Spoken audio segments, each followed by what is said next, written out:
Every city has its working man lunch. That's become a part of their identity. New York has its pizza. Chicago has its hot dog.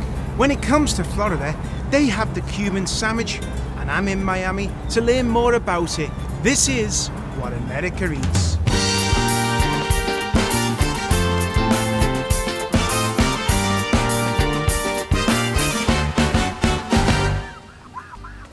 I'm heading to meet my friend Grace Della. She runs a company called Miami Culinary Tours. She's going to teach us all about the Cuban sandwich. Grace, Jon, how are you? Long time no see. Nice. How's things?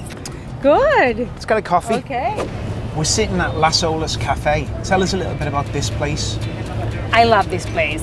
Locals die for the café cubano and that Cuban sandwich. So this is a classic Cuban, Miamian Cuban. So you have that Cuban bread, then you have the roasted pork, the ham, the Swiss cheese, that mustard and pickles.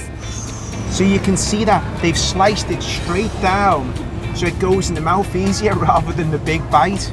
So you can tell that this is a great Cuban sandwich because, you know, they press it with la plancha. Yeah. And you want that very, a very thin layer of crispiness outside. So the outer part of the bread gets super crispy, but it's very thin. And then you have, those juices and that melted cheese inside. The pickle and the mustard, that adds that beautiful piquant, what you're left with. There's a little controversy over which city had the first Cuban sandwich. Was it Miami or was it Tampa? And what's the difference between the two versions? So, when you look at the stories about the Cuban sandwich, history will tell you that it was invented in Tampa. Oh. So in Miami, you are not going to find salami on a Cuban sandwich. That's the main differentiator between Miami and Tampa. Where else should I go?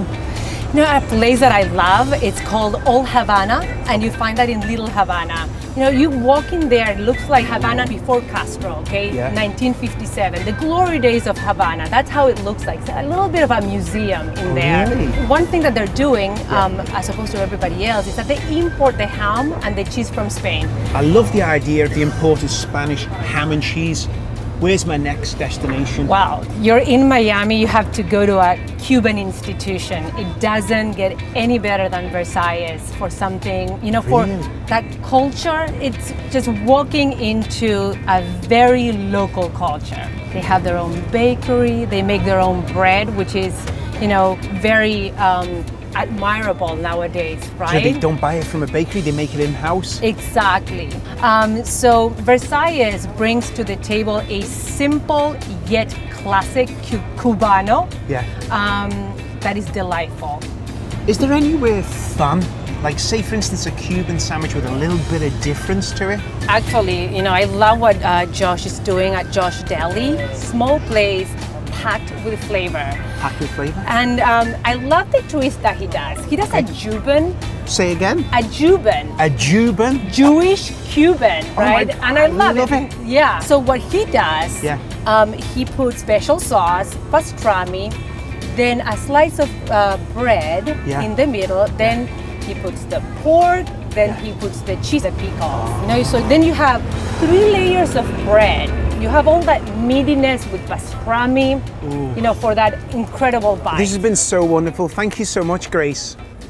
I really feel like I've got a good sense on the Cuban sandwich. I've had a wonderful time in Miami. I want to thank Grace Della for teaching me about the Cuban sandwich. Until next time, I'm Jon Ashton. This is What America Eats.